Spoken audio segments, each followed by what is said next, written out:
Hi hello ನಮಸ್ಕಾರ ವೀಕ್ಷಕರೇ, welcome to spotlight. ಪಯಣ ರೀಲಿಂದ ರಿಯಲ್ಗೆ.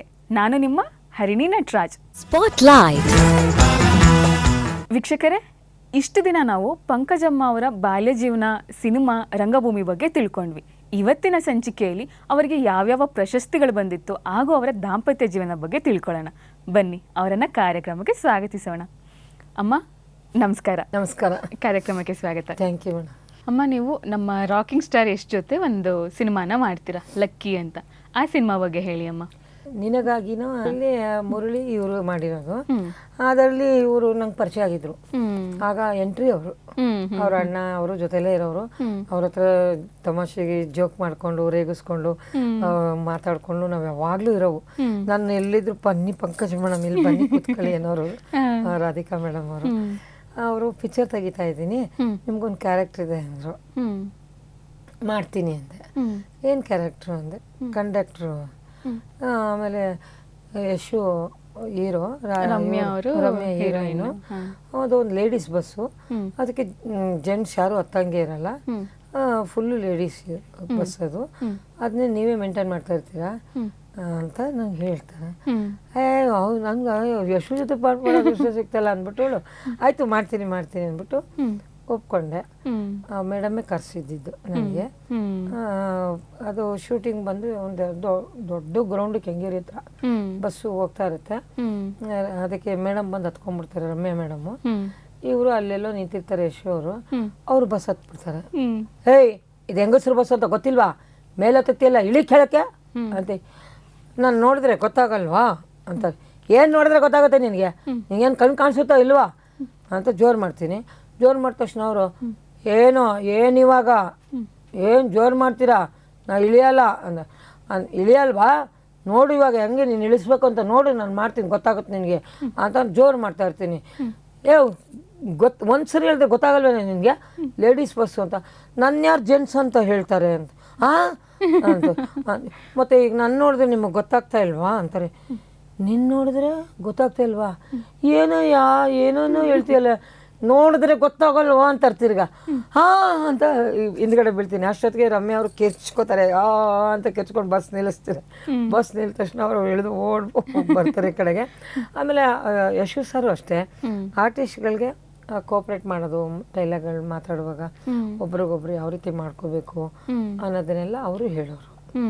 ರಮ್ಯನೂ ಅಷ್ಟೇ ಸೈಲೆಂಟಾಗಿ ಅವ್ರ ಕೆಲಸ ಏನು ಡಿಸೆಂಟಾಗಿ ಬರೋರು, ಕೆಲಸ ಮಾಡ್ಕೊಂಡು ಪಂಕಜಮ್ಮ ಚೆನ್ನಾಗಿ ಮಾಡ್ತೀರಾ, ಪಂಕಜಮ್ಮ ನೀವು ತುಂಬ ಚೆನ್ನಾಗಿ ಮಾಡ್ತೀರಾ ಅಂತ ಹೇಳೋರು. ಬಹಳ ಫಾಸ್ಟಲ್ಲಿ ಇದೆಲ್ಲ ಮಾಡ್ತೀರಾ ನೀವು, ನಿಮಗೆ ಟ್ಯಾಲೆಂಟ್ ಇದೆ ಭಾಳ ಅನ್ನೋರು. ಇಷ್ಟೊತ್ತವರೆಗೂ ನಾವು ನಿಮ್ಮ ಪ್ರೊಫೆಷ್ನಲ್ ವಿಷಯನ ಮಾತಾಡ್ತಾ ಬಂದ್ವಿ. ಇವಾಗ ನಿಮ್ಮ ಪರ್ಸ್ನಲ್ ಲೈಫ್ ತಗೊಳ್ಳೋಣ. ನಿಮ್ಮ ದಾಂಪತ್ಯ ಜೀವನದ ಬಗ್ಗೆ ಹೇಳಿ ಅಮ್ಮ. ನಿಮ್ಮ ಮದುವೆ ಯಾವಾಗ ಆಯ್ತು? ಲವ್ ಮ್ಯಾರೇಜಾ, ಅರೇಂಜ್ ಮ್ಯಾರೇಜಾ? ಅಯ್ಯೋ, ಅದು ದೊಡ್ಡ ಕಥೆನೇ ಇದೆ ಮೇಡಮ್. ಅದು ಹೇಳಿ ಅಮ್ಮ. ನಮ್ಮ ಅಕ್ಕನಿಗೆ ಎಂಗೇಜ್ಮೆಂಟ್ ಇತ್ತು. ಎಂಗೇಜ್ಮೆಂಟ್ಗೆ ನಾನು ಚಾಮರಾಜನಗರಕ್ಕೆ, ಶಿವಮೊಗ್ಗದಲ್ಲಿದ್ದೆ ನಾನು, ನಾಟಕ ಕಂಪ್ನೀಲಿ. ಅಲ್ಲಾಗಲೇ ನಾಟಕ ಕಂಪ್ನಿ ಪಕ್ಕ ಒಂದು ಗ್ರೇಟ್ ಪ್ರಭಾಸ್ ಸರ್ಕಸ್ ಅಂತ ಇತ್ತು. ಆ ಸರ್ಕಸ್ ಕಂಪ್ನಿ ಮಾಲೀಕರು ತಮ್ಮ ಪೈಲ್ವಾನ್, ಈ ಗುಂಡೆಲ್ಲ ಹಿಂಗೆ ಮೈ ಮೇಲೆ ಹಾಕೊಂಡು ಹಿಂಗೆ ಹಾಕೊಂಡು ಗುಂಡೆ ಎತ್ತೆಸಿಯೋದು ಇದೆಲ್ಲ ಹಿಂಗೆ ಮಾಡ್ತಾರಲ್ಲ, ಅಂಥ ವ್ಯಕ್ತಿ. ಅವ್ನು ನಾನು ಲವ್ ಮಾಡೋಕ್ಕೆ ಮದುವೆ ಮಾಡ್ಕೋತೀನಿ ಆ ಅಮ್ಮನ್ನ ಅಂತ ಅಲ್ಲೇ ಗಂಟು ಬಿದ್ದುಬಿಟ್ಟಿದ್ರು. ನಮ್ಮ ಅಪ್ಪಾಜಿಯವ್ರು ನಾನು ಕೇಳಿದ್ರು, ಸಾಕಿದವರು ನಾಟಕ ಕಂಪ್ನಿ ಶಿವಮೊಗ್ಗದಲ್ಲಿತ್ತು, ಮುದುಕನ ಮದುವೆ ನಾಟಕ. ನಾನು ನಮ್ಮ ಅಣ್ಣ ನಮ್ಮ ಮನೆಯವ್ರು ಕೇಳಿದೆ, ನಮ್ಮ ಮದುವೆ ಯಾವುದಕ್ಕೂ ಒಪ್ಪಿಗೆ ಕೊಡಲ್ಲ, ನಾನು ಕೇಳ್ಕೊಂಬರ್ತೀನಿ, ಊರಿಗೆ ಹೋಗಿ ಬರ್ತೀನಿ, ನಂಗೆ ರಜಾ ಕೊಡಿ 2 ದಿನ ಅಂತ. ರಜಾ ತೊಗೊಂಡು ಅಕ್ಕನ ಎಂಗೇಜ್ಮೆಂಟ್ ಇದೆ ಅಂದ್ಬಿಟ್ಟು ಬಂದೆ. ಅಕ್ಕನಿಗೆ ಸೀರೆ ಅದು ಇದು ಎಲ್ಲ ತೊಗೊಂಡು ಬಂದಾಗ ನಮ್ಮ ಅಕ್ಕನ ಮೈದ ಅಂದರೆ ಯಜಮಾನ್ರು ತಮ್ಮ ಸ್ವಂತ ಪುಟ ನಾನು ಲಂಗ ದಾವಣಿ ಹಾಕೊಂಡು ಓಡಾಡ್ತಿದ್ನಲ್ಲ, ನನ್ನಿಂದನೇ ಬರೋರು, ನನ್ನೇ ಗುರಾಯಿಸೋರು, ಇದೆಲ್ಲ ಮಾಡ್ತಿದ್ರು. ಅವರು ಕರ್ರಗಿದ್ರು, ತುಂಬ ಬ್ಲಾಕು, ಈ ಥರ ಕಲರು. ನಾನು ಏನು ಹಿಂಗೆ ಬರ್ತದೆ, ಬಟ್ ರಘುವೀರ್ ಥರ ಲಕ್ಷಣ, ರಘುವೀರ್ ಥರ ಕಾಣೋರು ಎಲ್ಲ, ರಘುವೀರ್ ಅನ್ನೋರವ್ರನ್ನ. ಸರಿ ಅಂದ್ಬಿಟ್ಟು ಓಡಾಡೋರು, ನನ್ನಿಂದನೇ. ನಾನು ಸುಮ್ಮ ಕೂತಿದ್ದೆ. ನಾನು ನಿಮ್ಮ ಜೊತೆ ಮಾತಾಡಬೇಕು ಅಂದರು. ನೀವೇನು ನಮ್ಮ ಹತ್ರ ಮಾತಾಡೋದು, ನಾನು ಮಾತಾಡೋ ಸೀನೇ ಇಲ್ಲ ನನ್ನ ಹತ್ರ ಅಂದೆ. ಇಲ್ಲ ಮಾತಾಡಬೇಕು ಅಂದರು. ಏನು ಹೇಳಿ ಅಂದೆ. ನೀವು ನಾಟಕ ಕಂಪ್ನಿಗೆ ಹೋಗ್ಬಾರ್ದು ಇನ್ಮೇಲೆ ಅಂದರು. ನೀವ್ಯಾರು ನನಗೆ ಹೇಳೋಕ್ಕೆ ಅಂದೆ. ನಾನು ನಿಮ್ಮನ್ನು ಇಷ್ಟಪಟ್ಟಿದ್ದೀನಿ, ಕಣ್ಣು ಮಾಡ್ಕೊತಾ ಇದ್ದಾರೆ, ನಾನು ಮಾಡ್ಕೋತೀನಿ ನಿಮ್ಮನ್ನ, ನಿಮ್ಗೊಂದು ಲೈಫ್ ಕೊಡ್ತೀನಿ, ನೀವೆಲ್ಲೂ ಹೋಗ್ಕೊಡ್ದು ಡೈರೆಕ್ಟಾಗಿ ಹೇಳಿದ್ರು. ಅದಕ್ಕೆ ನಮ್ಮ ಮನೆಯವ್ರನ್ನೆಲ್ಲ ಒಪ್ಪಿಸಿ ಕೇಳಿದ್ರೆ ಅವರು ಅಂದ್ರೆ ನಾನು ಹಾಕ್ತೀನಿ ಅಂತೆ. ಅಯ್ಯೋ ನಮ್ಮ ಅಪ್ಪ ದೊಡ್ಡ ಗಲಾಟೆ. ಒಂದು ಏಳು ಒಂದು ಬೀಳಾಗುತ್ತೆ, ಒಂದು ಮನೆಗೆ ಅಕ್ಕ ತಂಗಿನ ಮಾಡ್ಕೊಡಲ್ಲ, ಹಾಗೆ ಹಿಂಗೆ ಟಾಮು ಟುಸ್ಕು ಪುಸ್ಕು ಅಂತ ತಿರ್ಗಾ ಮನೆಯಿಂದ ನಾಟಕ ಕಂಪ್ನಿಗೆ ಓಡಿಸ್ಬಿಟ್ರು. ನಾಟಕ ಕಂಪ್ನಿಗೆ ಹೋದೆ, ಅಲ್ಲೇ ಸರ್ಕಸ್ ಕಂಪ್ನಿ ಒಂದು ಕಾಟ, ಮದುವೆ ಮಾಡ್ತಾರೆ ಇಲ್ಲಿ ಹೋದ್ರೆ ಅವ್ರದ್ದು, ಇಲ್ಲಿ ನಾಟಕ ಕಂಪ್ನಿ ಬಂದ್ರೆ ದರಿ ಇತ್ತ ಪುಲಿ ಅಂತಾರಲ್ಲ, ಹಂಗಾಗುತ್ತೆ ನನ್ನ ಲೈಫು. ಸರಿ ಬಂದೆ 2 ದಿನಕ್ಕೆ ಇವ್ರೇನು ಮಾಡಿದ್ದಾರೆ, ನಾನು ಮದುವೆ ಮಾಡ್ಕೊತೀನಿ ಅಂದ್ರಲ್ಲ, ಭಾವ ಆಗಬೇಕಲ್ಲ, ನಮ್ಮ ಅಣ್ಣನಿಗೆ ಸಖತ್ ಗಲಾಟೆ ಮಾಡಿದ್ದಾರೆ. ನಿಮಗೆ ನಿಮ್ಮ ತಂಗಿ ಮದುವೆ ಮಾಡೋ ಯೋಗ್ಯತೆ ಇಲ್ಲ, ಅವಳ ನಾಟಕ ಕಂಪ್ನಿ ಕಳಿಸಿ ದುಡ್ಕೊಂಡು ತಿನ್ಬೇಕು ಅಂತೀರಾ ನೀವೆಲ್ಲ, ಹಾಗೆ ಹಿಂಗೆ ಅವ್ರನ್ನ ಕರೆಸಿ ನಾನು ಮದುವೆ ಮಾಡಿಕೊಟ್ರೆ ಸರಿ, ಇಲ್ಲ ಅಂದ್ರೆ ಹಂಗೆ. ನಮ್ಮ ಅಣ್ಣ ನಂಗೆ ಫೋನ್ ಮಾಡ್ದ, ಬೇಗ ಬಮ್ಮ ನೀನು, ನಮ್ಮ ಏನೋ ಮಾತಾಡುವ, ನಾ ಬರಲ್ಲ, ಸುಳ್ಳು ಹೇಳ್ತೀಯ, ಕರಿತೀಯ, ನೀನು ಮಾಡಲ್ಲ, ಅಪ್ಪಾಜಿಗೆ ಎದ್ಕೊಂಡು ಕಳಿಸ್ತೀಯ, ಹಂಗೆ ಹಿಂಗೆ ಅಂದ. ಆದರೂ ದೊಡ್ಡ ಅವ್ರ ಮನೆಯವ್ರದ್ದು ಗಲಾಟೆ, ನಮ್ಮ ಯಜಮಾನ್ರ ಮನೆಯವ್ರದ್ದು, ತಾಯಿ ತಂದೆ ಎಲ್ಲ ಇದ್ದಾರೆ, ತುಂಬ ಕುಟುಂಬ, ಅವ್ರ ಅಕ್ಕ ಎಲ್ಲ ಗಲಾಟೆ. ನಮ್ಮ ಮನೇಲಿ ನಮ್ಮ ಅಪ್ಪನ ಗಲಾಟೆ. ಇವ್ರೇನು ಮಾಡ್ಬಿಟ್ರು, ನಮ್ಮ ಅಕ್ಕನ ಮದುವೆ ಆಗಿತ್ತು, ಮುಡುಕ್ತಾರೆ ಅಂತ ಇದೆ. ನಾನು ಹೇಳಿದ್ದೆ ನಮ್ಮ ಅಣ್ಣಂಗೆ, ನೀ ತಾಳಿ ಕಟ್ಸ್ಬೇಕಂದ್ರೆ ನನಗೆ ತಾಯಿ ಗರ್ಭಗುಡಿ ಒಳಗೆ ಕಟ್ಸ್ಬೇಕು, ಅಮ್ಮನ ಗರ್ಭಗುಡಿ ಇರ್ತಲ್ಲ ಅಲ್ಲಿ, ಹಂಗಾದ್ರೆ ನಾನು ಮದುವೆ ಮಾಡ್ಕೊತೀನಿ. ನಂಗೆ ಚೌಟ್ರಿ ಗಿವ್ಟ್ರಿ ದೊಡ್ಡದಾಗಿ ಖರ್ಚು ಮಾಡೋದು ನಂಗೆ ಯಾವುದೂ ಬೇಡ, ಒಂದು ದೇವಸ್ಥಾನದಲ್ಲಿ ಮದುವೆ ಮಾಡ್ಕೊಡು ಅಂದಿದ್ದ. ಮುಡುಕ್ತಾರೆ, ಪಾರ್ವತಿ, ಶ್ರೀಶೈಲ ಮಲ್ಲಿಕಾರ್ಜುನ ಪಾರ್ವತಿ ಸನ್ನಿಧಿ, ಯಾರೂ ಇಲ್ಲ ಮೇಡಮ್ ನನಗೆ, ಅಕ್ಕನೂ ಬರಲಿಲ್ಲ, ಮನೆಯವ್ರು ಒಬ್ಬರು ಬರಲಿಲ್ಲ ಮೇಡಮ್ ನನಗೆ ಮದುವೆಲಿ. ಅವ್ರ ಕಡೆಯಿಂದ ಅವ್ರ ತಮ್ಮ ಹಬ್ಬ ಬಂದರು, ನಮ್ಮ ಮೈದ, ನನ್ನ ಕಡೆಯಿಂದ ನಮ್ಮ ಅಣ್ಣ ಒಬ್ಬನೇ, ಅಕ್ಕ ತಂಗಿ ಯಾರೂ ಇಲ್ಲ. ಅವ್ರ ಫ್ರೆಂಡ್ಗಳು, ಅವರು ಇವರು ಪರಿಚಯದವರು, ಅತ್ತೆ ಮಾವಸು, ಇನ್ನೊಬ್ಬ ದಾಯದಿಗಳಂತ ಎಲ್ಲ ಬಂದರು. ನಾನು ದೇವರು ಮುಂದೆ ಕೂತಿದ್ದೀನಿ ಗರ್ಭಗುಡಿಲಿ, ಅಳ್ತಾ ಇದ್ದೀನಿ, ಇದು ಕೊಡ್ಸ್ಕೊಂಡು ವಾಲ್ಗ ಎಲ್ಲ, ಒಂದು ಅದಿಲ್ಲ ಒಂದು ಇದಿಲ್ಲ ಅಂತ. ಅಲ್ಲೆಲ್ಲ ವಾಲಗದವ್ರು ಯಾರಿಗೋ ಮದುವೆ ಮಾಡಿದವ್ರು, ನಮ್ಮ ಅಣ್ಣ ಎಳ್ಕೊಂಬಂದ್ಬಿಟ್ಟ ವಾಲಗದವ್ರನ್ನ, ಬನ್ನಿ ಬನ್ನಿ ಬನ್ನಿ ದುಡ್ಡು ಕೊಡ್ತೀನಿ ಅಂದ್ಬಿಟ್ಟು ಕರ್ಕೊಂಬಂದ್ಬಿಟ್ಟ. ಕೆಳಗಡೆ ಮಠದಲ್ಲಿ ಇದೆಲ್ಲ ಶಾಸ್ತ್ರ ಎಲ್ಲ ಮಾಡಿಸಿದ್ರು, ಮೇಲೆ ಕರ್ಕೊಂಬಂದರು. ಅಳ್ತಾ ಇದ್ದೀನಿ ನಿನ್ನ ಸನ್ನಿಧಿಲಿ, ಅವ್ರು ನಂಗೆ ತಾಳಿ ಕಟ್ತಾ ಇದ್ದಾರೆ, ನಾನು ಬದುಕೋದು, ನಾನು ಉಳಿವು, ನನ್ನ ದಾಂಪತ್ಯ ಜೀವನ ಉಳಿಯೋದು, ಬೆಳೆಯೋದು, ನಮ್ಮ ಸಂಸಾರ ಉದ್ಧಾರ ಆಗೋದು ಎಲ್ಲ ನಿನ್ನ ಕೈಲಿದೆ ಅಂಥೇಳಿ ಆಳ್ತಾ ಇದ್ದೆ. ಅಳಬೇಡಿ, ನಾನಿದ್ದೀನಿ ನಿಮ್ಮ ಜೊತೆಯಾಗಿ, ಯಾಕೆ ಅಳ್ತೀರಾ, ಇನ್ನೊಂದು ಜನ್ಮ ಎತ್ತಿದ್ರು ಅಂತ ಗಂಡ ಸಿಗಲ್ಲ. ಮದುವೆ ಆಯಿತು, ಸಿಕ್ಕಾಪಟ್ಟೆ ಹೋರಾಟಗಳು ನಡೆದವು, ಯಾರು ಮಾತಾಡ್ಸೋದೇ ಬಿಟ್ಬಿಟ್ರು. ಅಕ್ಕನ ಮಗು ಆಯಿತು, ಅಕ್ಕನ ಮಗು ನೋಡ್ಬೇಕಾದ್ರೆ ಕದ್ದು ಮುಚ್ಚಿ ಹೋಗ್ಬೇಕು ನೋಡೋಕ್ಕೆ.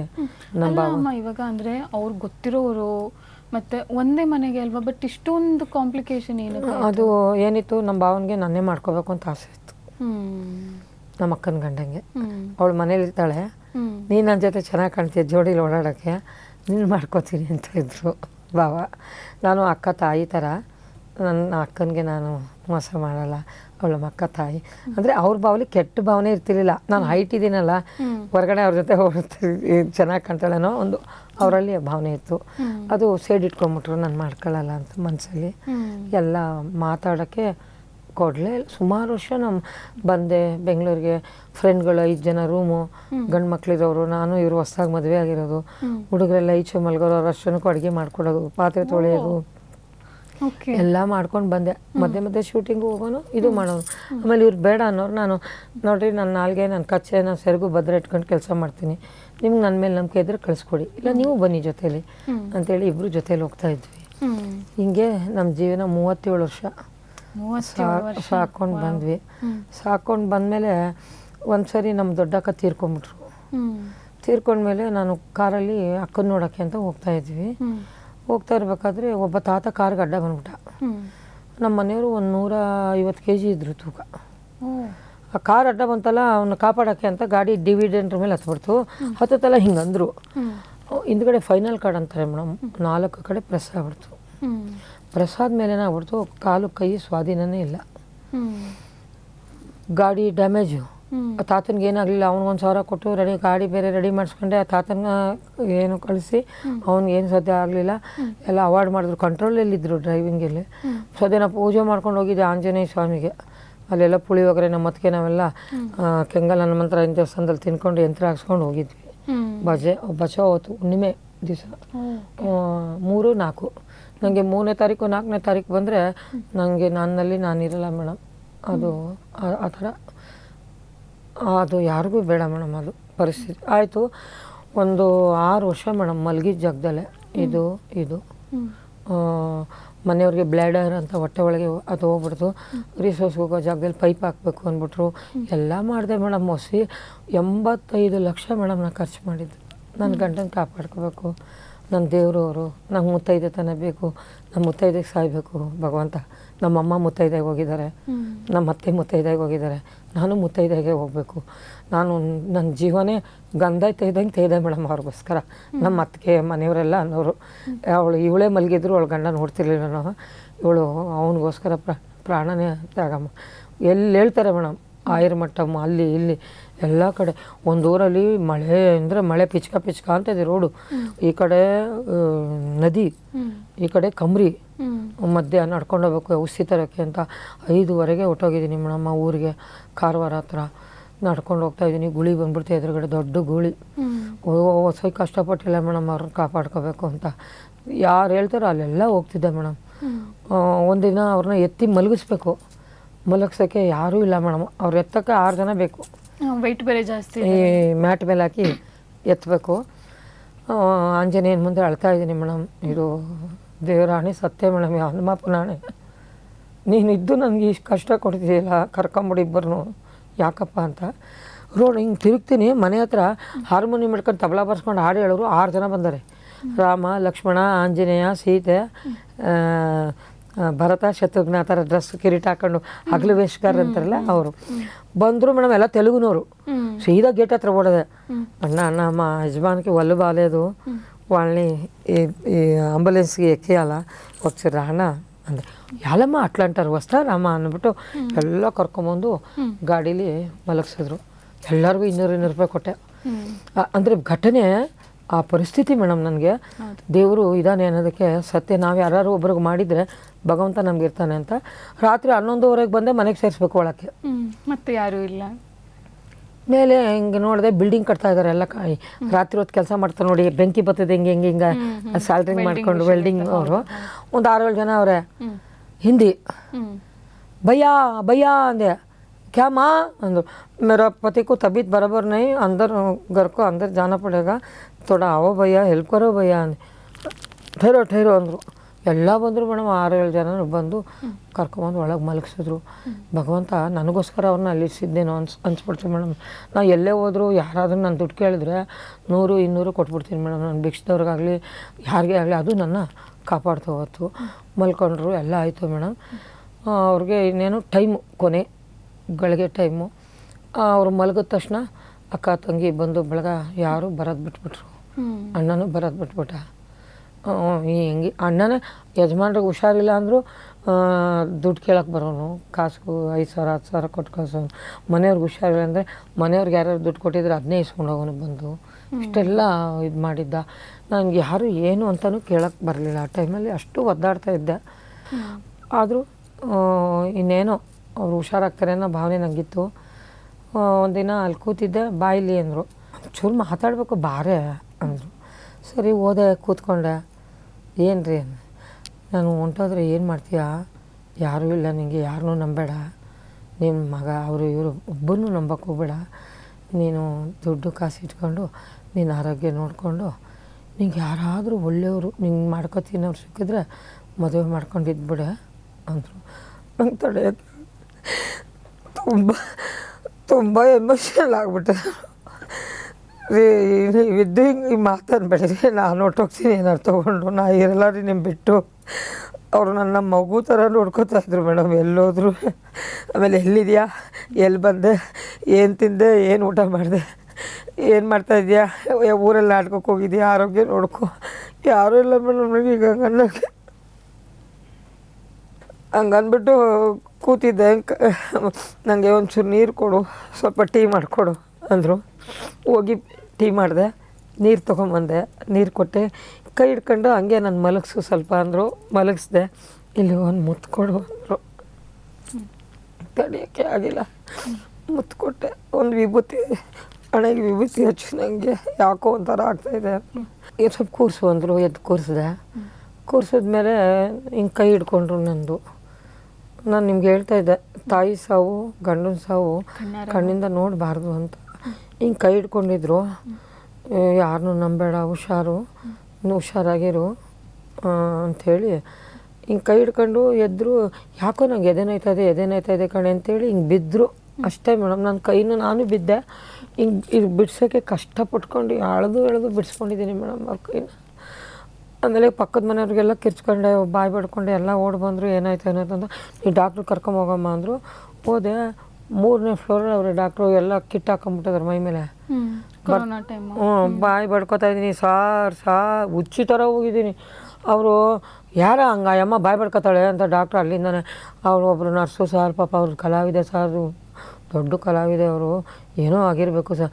ಪಾಪ ಅವ್ರು ಹಂಗೆ ದಡ ಅಂತ ಹಿಡಿದು ಓಡಿ ಬಂದು ಅವ್ರ ಸ್ಕೂಟ್ರಲ್ಲೇ ನಾನು ಕೂರಿಸ್ಕೊಂಡು ಡಾಕ್ಟ್ರು ಕರ್ಕೊಂಬಂದು ಹೋಗಿ ಸುಮಾರು ಹೊತ್ತಾಗಿದೆ, ಯೋಚನೆ ಮಾಡಬೇಡಿ, ನೀವು ಧೈರ್ಯವಾಗಿರೋ ಹೆಣ್ಮಗಳು, ಧೈರ್ಯವಾಗಿರಿ, ಏನು ಯೋಚನೆ ಮಾಡಬೇಡಿ ಅಂದರು. ನನಗೆ ಏನು ಮಾತಾಡ್ಬೇಕು ಏನು ಅಂತಲೇ ಅರ್ಥನೇ ಆಗಲಿಲ್ಲ. ನನಗೆ ಏನು ಮಾಡಬೇಕು ಅನ್ನೋದು ಗೊತ್ತಾಗ್ತಾಯಿಲ್ಲ. ಅಕ್ಕ ಅಣ್ಣ ತಮ್ಮ ಎಲ್ಲ ಆಗಿ ಬಂದರು. ಮಣ್ಣು ಮಾಡಿದ್ರು, ಮಣ್ಣು ಮಾಡಿ ಇದ್ದರು. ಎಲ್ಲ ಮಣ್ಣು ಆದ ತಕ್ಷಣ ಹೊಟ್ಟೋಗ್ಬಿಟ್ರು. ಒಬ್ಬಳೇ ಮನೇಲಿ, ಮನೆಯವರು ತೀರ್ಕೊಂಡಿರೋದು ನನ್ನ ಫೀಲು. ರೂಮಲ್ಲಿ ಒಬ್ಬಳೇ ಇದ್ದೀನಿ ಮೇಡಮ್, ದೊಡ್ಡ ಮನೆ. ಒಬ್ಬಳಿಗೆ ಇರೋಕ್ಕಾಗ್ತಾಯಿಲ್ಲ, ಸಾಯೋಕ್ಕೂ ಆಗ್ತಾಯಿಲ್ಲ, ಬದುಕೋಕ್ಕೂ ಆಗ್ತಾಯಿಲ್ಲ. ತುಂಬ ನೋಯ್ತಾ ಇದ್ದೀನಿ. ಯಾರಾದರೂ ಒಬ್ಬರು ಅಕ್ಕ ತಂಗಿರು ಒಬ್ಬಳೇ ಇದ್ದಾಳೆ, ಒಬ್ಬರಾದ್ರು ಇರಬೇಕಾಗಿತ್ತು, ಒಬ್ಬರು ಇರಲಿಲ್ಲ. ಅದು ಕಾರ್ಯ ಮಾಡ್ತಾರಲ್ಲ, 11 ದಿವ್ಸಕ್ಕೆ ಬಂದರು, ಎಲ್ಲ ಕಾರ್ಯ ಮುಗಿಸಿದ್ರು, ತಿರ್ಗಾ ಎಲ್ಲ ಹೊಟ್ಟೋದ್ರು. ನನಗೆ ಯಾಕೋ ಮನೇಲಿರೋಕ್ಕೆ ಇಷ್ಟ ಆಗ್ತಿರ್ಲಿಲ್ಲ, ಮನ್ಸಿಗೆ ಬೇಸರ ಆಗ್ತಿತ್ತು. ಒಂದು ರೈತ ಸಂಘಟನೆಗೆ ಹೋಗೋಕ್ಕೆ ಯಾರೋ ಕರೆದ್ರು, ಮರೀತೀರ ಬನ್ನಿ ಅಕ್ಕ, ನೀವು ಆ ಮನೇಲಿರೋವರೆಗೂ ನೀವು ಮರೆಯೋಕ್ಕಾಗಲ್ಲ, ನಿಮ್ಮ ಮನೇಲಿ ನೀವು ಅದು ಖಾಲಿ ಮಾಡಿಕೊಂಡು ಬೇರೆ ಎಲ್ಲರೂ ಒಂದು ಮನೆ ಮಾಡ್ಕೊಂಬಿಡಿ ಅಂತ ತುಂಬ ಇದು ಮಾಡಿದ್ರು. ಭಯ ಆಗೋದು, ಮನೆ ಒಳಗೆ ಇದ್ದು ಹಿಂಗಾದ್ರಲ್ಲ ಅದು ಮಾನಸಿಕ. ಒಬ್ಬಳೇ ಏನಾರು ಸೌಂಡ್ ಆದರೆ ಎದೆ ಜಲ್ ಅನ್ನೋದು. ಆಮೇಲೆ ಒಂದು ವರ್ಷ ಅವ್ರ ಫೋಟೋ ಇಟ್ಟು ಅವರು ಪೂಜೆ ಮಾಡಬೇಕು ಅಂದಿದ್ರು. ತಿಂಗಳು ಪೂಜೆ ಮಾಡ್ಕೊಂಡು ಬಂದೆ. 1 ವರ್ಷ ಶಾಸ್ತ್ರ ಏನು ಮಾಡ್ಬೇಕು ಎಲ್ಲ ಮುಗಿಸಾದ್ಮೇಲೆ ಒಂದು ರೈತ ಸಂಘಟನೆಗೆ ಹೋಗಿದ್ದೆ. ಯಾರೋ ಒಬ್ಬರು ಬಂದರು, ನನ್ನ ನೋಡಿದ್ರು. ನಾನು ನಿಮ್ಗೆ ಲೈಫ್ ಕೊಡ್ತೀನಿ, ಇರ್ತೀರಾ ಅಂದರು. ನಾನು ಹೇಳಿದೆ, ನನಗೆ ಇಷ್ಟ ಇಲ್ಲ ಸರ್, ಕಲಾವಿದೆಯಾಗಿ ನಾವು ವೇಶ್ಯ ಥರ ಬದುಕೋಕ್ಕೆಲ್ಲ ಇಷ್ಟಪಡಲ್ಲ ಸರ್. ಅವಳು ಹೊಟ್ಟೆ ಪಾಡೋಕ್ಕೆ ಬದುಕ್ತಾಳೆ, ಪಾಪ ಅವಳದು ಒಂದು ಜೀವನ ಇರುತ್ತೆ. ಆದರೆ ನನಗೇನು ತೊಂದರೆ ಇಲ್ಲ ಸರ್, ನನಗೆ ಇಷ್ಟ ಇಲ್ಲ ಸರ್. ಇಲ್ಲ, ನಾನು ಲೈಫ್ ಕೊಡ್ತೀನಿ ನಿಮಗೆ ಅಂಥೇಳಿ ಅವರು ನನಗೆ ಲೈಫ್ ಕೊಟ್ಟು ತಾಳಿ ಕಟ್ಟಿ ಮದುವೆ ಮಾಡ್ಕೊತೀನಿ ಅಂಥೇಳಿ ನಂಗೊಂದು ಲೈಫ್ ಕೊಟ್ಟರು. ದೇವರು ಅವ್ರಿಗೆ ಚೆನ್ನಾಗಿಟ್ಟಿರಲಿ. ಅವ್ರಿಗೆ ಹೆಸ್ರು ಹೇಳೋದು ಬೇಡಿ ಪಾಪ. ನನಗೇನೋ ಒಂದು ತಿರ್ಗಿ ಅರ್ಶಿನ ಕುಂಕುಮ ಹಚ್ಕೊಳ್ಳೋ ಭಾಗ್ಯ ಸಿಗ್ತಲ್ಲ, ಅದು ಹೆಣ್ಮಕ್ಳು ಬೇಡದೇ ಅದೊಂದು ಮೇಡಮ್. ಅವಾಗಿಂದ ಮನೇಲಿ ಯಾರು ಮಾತಾಡಲ್ಲ ಮೇಡಮ್. ಅಣ್ಣ ತಮ್ಮ ಅಕ್ಕ ತಂಗಿ ಬಂದು ಬಳಗ ಮಗ ಒಬ್ಬರು ಎಲ್ಲ ನನ್ನ ಕಡೆಯಿಂದ ಸಹಾಯ ತೊಗೊಂಡ್ರು. ಅವ್ರ ಕಷ್ಟ ಇದ್ದಾಗೆಲ್ಲ ಮಾಡಿಸ್ಕೊಂಡ್ರು. ಅಣ್ಣನ ಮಗ, ಅವನಿಗೆ ಮದುವೆ ಮಾಡಿದೆ. ಅವನು ಏನೂ ಅಂತ ಬಂದು ಕೇಳಲಿಲ್ಲ. ಅಕ್ಕನ ಮಗನಿಗೆ ಕೆಲಸ ಕೊಡಿಸ್ದೆ, ದೊಡ್ಡ ಅಕ್ಕನ ಮಗನಿಗೆ ಅಂತ ಎಲ್ಲ ಮಾಡಿದ್ವಿ ಮೇಡಮ್. ಇವತ್ತು ನೀನು ಹೆಂಗಿದೆಯಾ, ಅಕ್ಕನ ಮದುವೆನೇ ಆಗ್ತಿರ್ಲಿಲ್ಲ, ನಾನು ದುಡ್ಡು ಕೊಡದೆ ಹೋಗಿದ್ದಿದ್ರೆ. ಕಷ್ಟಪಟ್ಟು ಅಕ್ಕನ ಮದುವೆ ಮಾಡಿದೆ, ದುಡ್ಡೆಲ್ಲ ಕೊಟ್ಟು. ಇವತ್ತು ನೀನು ಹೆಂಗಿದೆಯಾ, ಒಬ್ಬಳೇ ಇದೆಯಾ, ಊಟ ಮಾಡ್ತೀಯಾ, ತಿಂಡಿ ತಿಂದಿ ಅಂತ ಯಾರೂ ಇಲ್ಲ ಮೇಡಮ್ ಕೇಳೋಕ್ಕೆ. ಅವರೊಬ್ಬರು ಏನೋ ಸಿಕ್ಕಿದ್ರು ದೇವ್ರದಿಂದ ಅಂತ ಇದ್ದೀನಿ. ಇಲ್ಲಾಂದರೆ ಯಾವತ್ತೂ ಹೊಟ್ಟೋಗ್ತಿದ್ದೆ. ಯಾವ್ದಾದ್ರು ನದಿಗೆ ಬಿದ್ದುಬಿಡ್ದೆ, ಗಂಡ ಹೋದ್ಮೇಲೆ ಇರಬಾರ್ದು, ನದಿಗೆ ಬಿದ್ದುಬಿಡೋಣ ಅಂದ್ಕೊಂಡಿದ್ದೆ.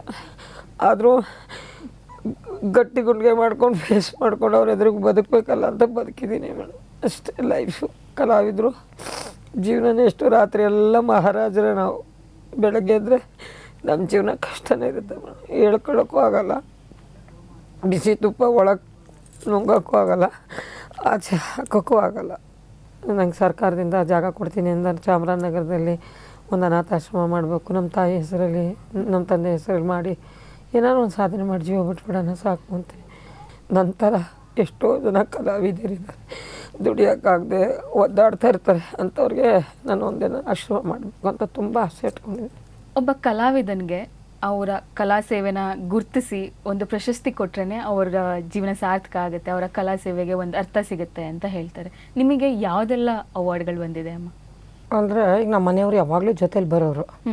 ನಮ್ಮ ಮನೆಯವ್ರು ಹೇಳೋರು, ಏನೇ ಇಷ್ಟೊಂದೆಲ್ಲ ಮಾಡ್ತಿದ್ಯಾ, ಯಾವುದೋ ಒಂದು ನಿಮಗೆ ಸರ್ಕಾರ ಸರಿಯಾಗಿ ಗುರ್ಸಿ ಏನೂ ಅವಾರ್ಡ್ಗಳು ಕೊಡ್ತಾ ಇಲ್ವಲ್ಲ, ಕೊಡಬೇಕಾಯ್ತು ನಿನ್ನಂತೊಳಗೆ. ಅವ್ರಿಗೆ ಬರ್ತಾಯಿತ್ತು ಮನಸ್ಸಲ್ಲಿ. ಅವ್ರು ಬಿಟ್ಟು ನಾ ಇರ್ತಿಲ್ಲ, ನಾನು ಬಿಟ್ಟು ಅವ್ರ ಹತ್ರ ಕೆಲ್ಸಕ್ಕೆ ಹೋಗ್ತಿದ್ರು, ಬಿಡಿಸ್ಬಿಟ್ಟಿದ್ದೆ ನಾನು. ನನ್ನ ಜೊತೆ ನೀರಿ ಹೋಗೋಣ ಇಬ್ಬರು ದುಡಿಯೋದು ಯಾರಿಗೋಸ್ಕರ, ಹೋಗೋಣ ಬನ್ರಿ ಅಂತ ಬರೋರು. ಎಲ್ಲೋದ್ರು ಅವರೇ ಡ್ರೈವಿಂಗ್ ಮಾಡ್ಕೊಂಡು ಬರೋರು. ಆವಾಗ ಮೋಟಮ್ ಅವ್ರು ಪರಿಚಯ ಆದರು ನನಗೆ. ಅವರು ಎಲೆಕ್ಷನ್ ಟೈಮ್ಗೆ ನಾನು ಕರೆದಿದ್ರು. ಅಲ್ಲಿ ಡ್ಯಾನ್ಸ್ ಮಾಡ್ತಾಯಿದ್ರು, ನಾನು ಅವ್ರು ಮಿನಿಸ್ಟ್ರ್ ಇದ್ದರು. ಅವರು ಒಂದು ಹಾಡಿಗೆ ಜನಪದ ಗೀತೆಗೆ ಮೂಡಿಗೆರೆಯಲ್ಲಿ ಇಬ್ಬರು ಡ್ಯಾನ್ಸ್ ಮಾಡಿದ್ವಿ. ಅದು ಎಲ್ಲ ಪೇಪರಲ್ಲೆಲ್ಲ ಬಂದಿತ್ತು ನಮ್ಮ ಬಗ್ಗೆ ಈ ಥರ ಅಂತ. ಆಗ ಎಸ್.ಎಂ. ಕೃಷ್ಣ ಸಾಹೇಬ್ರಿದ್ರು. ಆವಾಗ ಒಂದು ಬ್ಲ್ಯಾಂಕೆಟ್ ಹಾಲಲ್ಲಿ ಒಂದು ಕಾರ್ಯಕ್ರಮ ಆಯಿತು. ನಾನು ದುರ್ಯೋಧನ ಪಾತ್ರ ಮಾಡಿದ್ದೆ. ಉಮಾಶ್ರೀ ಅವರು ಜೆಂಟ್ಸ್ ಗೆಟಪ್ಪು, ಜಲ್ದಾ ನಾಯಕ್ ಅಂತ ಅವರು ಲಂಬಾಣಿ ಪಾತ್ರ ಎಲ್ಲ ಮಾಡಿದರು. ಎಸ್.ಎಂ. ಕೃಷ್ಣ ಅವರು ಮುಂದೆ ಕೂತ್ಕೊಂಡು ನೋಡಿದ್ರು. ಕೊಡ್ರಿ ಇಂಥಮ್ಮನಿಗೆ, ಕಿತ್ತೂರಾಣಿ ಚೆನ್ನಮ್ಮನ ಯಾಕ್ರಿ ಈ ಅಮ್ಮಂಗೆ ಕೊಟ್ಟಿಲ್ಲ, ಕೊಡ್ರಿ ಇಂಥವ್ರಿಗೆ ಅಂದರು. ಮೋಟಮ್ಮವರು ಇಮ್ಮಿಡಿಯೇಟ್ ನೀವು ಸೆಲೆಕ್ಟ್ ಆಗಿದ್ದೀರಾ ಕಿತ್ತೂರಾಣಿ ಚೆನ್ನಮ್ಮನಿಗೆ. ನಂಗೆ ಭಯನೇ ಆಯಿತು. ಅಯ್ಯಪ್ಪ ನಾನು ಏನು ಪುಣ್ಯ ರೀ, ನೀವು ಅಂದ್ರಲ್ಲ ಈ ಪಲಿಸ್ತು ನೋಡ್ರಿ ಅಂದೆ ನಮ್ಮ ಮನೆಯವ್ರಿಗೆ. ಅದು ಕೊಡ್ತಿದ್ದಂಗೆ ಯಡಿಯೂರಪ್ಪ ಅವ್ರ ಸರ್ಕಾರ ಬಂತು. ಯಡಿಯೂರಪ್ಪ ಅವರು, ಶೋಭಾ ಕರಂದ್ಲಾಜೆ ಮೇಡಮ್ ಇಬ್ಬರು ಕೆಂಪೇಗೌಡ ಪ್ರಶಸ್ತಿ ಕೊಡಿ ಇವ್ರಿಗೆ ಅಂಥೇಳಿ ನನಗೆ ಕೆಂಪೇಗೌಡ ಪ್ರಶಸ್ತಿ ಸಿಕ್ತು ಆ ಟೈಮಲ್ಲಿ. ಆಮೇಲೆ ನಾಟಕ ಅಕಾಡೆಮಿ ಅದೊಂದು ಪ್ರಶಸ್ತಿ ಕೊಟ್ಟು ಬಂದಿರಲಿಲ್ಲ. ಅದಕ್ಕೆ ವಾಟಾಳ್ ನಾಗರಾಜ್ ಏನಂದರು, ರಾಜ್ಯೋತ್ಸವ ಪ್ರಶಸ್ತಿ ಚಾಮರಾಜನಗರ ಕಲಾವಿದೆ ಅಂತ ಚಾಮರಾಜನಗರದಲ್ಲಿ ಒಂದು ಪ್ರಶಸ್ತಿ ಇತ್ತು, ರಾಜ್ಯೋತ್ಸವ ಪ್ರಶಸ್ತಿ. ಅದನ್ನು ಕೊಟ್ಟರು. ಅದನ್ನ ನೋಡಿ ಸಮಾಜ ಸೇವಾ ರತ್ನ, ವಿಕಾಸ ರತ್ನ ಅಂತೇಳಿ 7 ಸ್ಟೇಟ್ ಅವಾರ್ಡ್ ಬಂತು. ಆಮೇಲೆ ಡಾಕ್ಟ್ರೇಟ್ ಕೂಡ ಮದರ್ ತೆರೇಸಾ ಯೂನಿವರ್ಸಿಟಿಯವರು ಬೆಂಗಳೂರು ಯೂನಿವರ್ಸಿಟಿಲಿ ಕರೆದು ನನಗೆ ಡಾಕ್ಟ್ರೇಟ್ ಕೂಡ ಕೊಟ್ಟರು. ಹೀಗೆ ನನಗೆ ನಾನು ಮಾಡ್ತಾ ಇರೋ ಪಾತ್ರಗಳನ್ನು ಎಚ್ಚರಿಸೋ ಹಾಗೆ, ನಾವು ನಡ್ಕೊಳ್ಳೋ ನಡವಳಿಕೆಗಳನ್ನು ಪಾತ್ರಗಳು ಎಚ್ಚರಿಕೆಯಿಂದ ಇವರು ಹೆಜ್ಜೆ ಇಡಲಿ ಅನ್ನೋ ರೀತಿ ನನಗೆ ಅವಾರ್ಡ್ಗಳು ಬರೋಕ್ಕೆ ಶುರು ಆಯಿತು. ಡೆಲ್ಲಿಲಿ ಕರೆದು ಒಂದು ಅವಾರ್ಡು ಡೆಲ್ಲಿಯವರು ಒಂದು ಕೊಟ್ಟರು. ಅಲ್ಲಿ ಅವಾರ್ಡ್ ತಗೊಳಕ್ಕೆ ಹೋದಾಗ ಟಿಕಾಯಿತ್ ಅಂತೇಳಿ ರೈತ ಸಂಘಟನೆಯವರು ದೊಡ್ಡ ಹೋರಾಟ ಅಲ್ಲಿ ಗಡಿ ಭಾಗದಲ್ಲಿ. ನಾನು ಹಿಂದಿ ಬರಲ್ಲ, ಮುಸ್ಲಿಮ್ಸ್ ಭಾಷೆ ಮಾತಾಡ್ತಿದ್ದೆ, ಆದರೂ ಹಿಂದಿನ ಹೆಂಗೋ ಮೇಂಟೈನ್ ಮಾಡಿ ಅಲ್ಲೆಲ್ಲ ಮಾತಾಡಿ ಗಡಿ ಭಾಗದಲ್ಲಿ ಅವರು ರೈತ ಸಂಘಕ್ಕೆ ಇವ್ರನ್ನ ತೊಗೊಳ್ಳಿ ಮೇಡಮ್ನ ಅಂಥೇಳಿ ನನಗೆ ಈಗ ಪೋಷಕ ರೈತ ಸಂಘದ ಅಧ್ಯಕ್ಷೆಯಾಗಿ ಕೂಡ ಎಲ್ಲ ರೈತ ಸಂಘಟನೆಗಳು ಭಾಗವಹಿಸ್ಕೊಂಡು ಬಂದೆ. ಅದಾಯ್ತಿದ್ದಂಗೆ ನನಗೆ ವುಮನ್ ರೇಸ್ಗೆ ಅಧ್ಯಕ್ಷ ಸ್ಥಾನ ಬಂತು. ನಾಟಕ ಅಕಾಡೆಮಿಗೆ ಸದಸ್ಯೆ ಅದೇ 3 ವರ್ಷ. ಹಂಗೆ ಒಳ್ಳೊಳ್ಳೆ ಅವಕಾಶಗಳು ಹುಡಿಕೊಂಬಂತು. ಏನೇ ಅವಕಾಶ ಹುಡಿಕೊಂಬಂದ್ರು ಜೊತೆಲಿ ಗಂಡ ಅನ್ನೋರು ಇದ್ರೇನೆ ಮೇಡಮ್ ಜೀವನ. ಕೊನೆ ಹಂತಕ್ಕೆ ಬಂದಿದ್ದೀವಿ ನಮ್ಮ ಪ್ರೋಗ್ರಾಮ್ನ ಕೊನೆ ಅಂತ. ನಮ್ಮ ಪ್ರೋಗ್ರಾಮ್ ಬಗ್ಗೆ ಮತ್ತು ನಮ್ಮ ವಾಹಿನಿ ಬಗ್ಗೆ ಒಂದು ಮಾತು. 1000 ನಾಲಿಗೆ ಸಾಲದು ನಿನ್ನನ್ನು ವರ್ಣಿಸಲು ಅನ್ನೋ ಹಾಗೆ ಉದಯ ಟಿ ವಿಯವ್ರ ಬಗ್ಗೆ ನಾ ಏನು ಹೇಳಬೇಕು ಅಂತಲೂ ಗೊತ್ತಾಗ್ತಾ ಇಲ್ಲ. ಆದರೆ ಒಂದಂತೂ ಸತ್ಯ, ಇವತ್ತು ಭಗವಂತನ ದಯೆ ಇಲ್ಲದೆ ಒಂದು ಹುಲ್ಕಡ್ಡಿನೂ ಚಲಿಸಲ್ಲ ಅಂತಾರೆ. ಹಾಗೆ ನನ್ನ ತಾಯಿ ಮಾಡಿದ್ದು ಪುಣ್ಯ, ನನ್ನ ತಂದೆ ನಂಗೆ ಕೊಟ್ಟ ಶಿಕ್ಷೆ ಅದು ಒಳ್ಳೆಯದಾಗಲಿ ಅನ್ನೋ ರೀತಿ ಇವತ್ತು ಉದಯ ಟಿ ವಿಯವರು ನನ್ನಲ್ಲಿರೋ ಪ್ರತಿಯೊಂದು ನನ್ನ ಜೀವನ ಚರಿತ್ರೆಯನ್ನು ಪ್ರತಿಯೊಂದೂ ಎಳೆ ಎಳೆಯಾಗಿ ತೆಗೆದು ನನ್ನನ್ನು ಸಮಾಜದಲ್ಲಿ ಇಂಥ ಒಬ್ಬ ಕಲಾವಿದೆ ಇದ್ದಾಳೆ ನನ್ನ ಗುರ್ಸಿದ್ದೀರಾ. ಈ ನಿಮ್ಮ ಟೀಮ್ ವರ್ಕು ತುಂಬ ಚೆನ್ನಾಗಿದೆ. ನಾನೆಲ್ಲ ನನ್ನ ಮನೆಯವ್ರ ಹತ್ರನೇ ಕೂತ್ಕೊಂಡು ಮಾತಾಡ್ದಂಗಿದೆ. ನೀವೆಲ್ಲ ಚೆನ್ನಾಗಿರಲಿ. ಸರ್ವೇ ಜನೋ ಸುಖಿನೋ ಭವಂತು, ಲೋಕ ಸಮಸ್ತ ಸುಖಿನೋ ಭವಂತು, ಸನ್ಮಂಗಲಾನಿ ಭವಂತು. ಉದಯ ವೀಕ್ಷಕರಿಗೆ ಮತ್ತೊಮ್ಮೆ ಮಗದೊಮ್ಮೆ ಉದಯ ಟಿ ವಿಯವರಿಗೆ ಅವರ ತಂಡಕ್ಕೆ ನನ್ನ ಕೋಟಿ ನಮನನ್ನು ಸಲ್ಲಿಸ್ತಾ ಇದ್ದೀನಿ. ಜೈ ಹಿಂದ್, ಜೈ ಕರ್ನಾಟಕ ಮಾತೆ. ಉದಯ ಕಾಮಿಡಿಯನ್ನು ನೋಡ್ತಾ ಇರಿ, ಎಲ್ಲ ನಗ್ತಾ ಇರಿ, ಇನ್ನೊಬ್ಬರನ್ನು ನಗಿಸ್ತಾ ಇರಿ.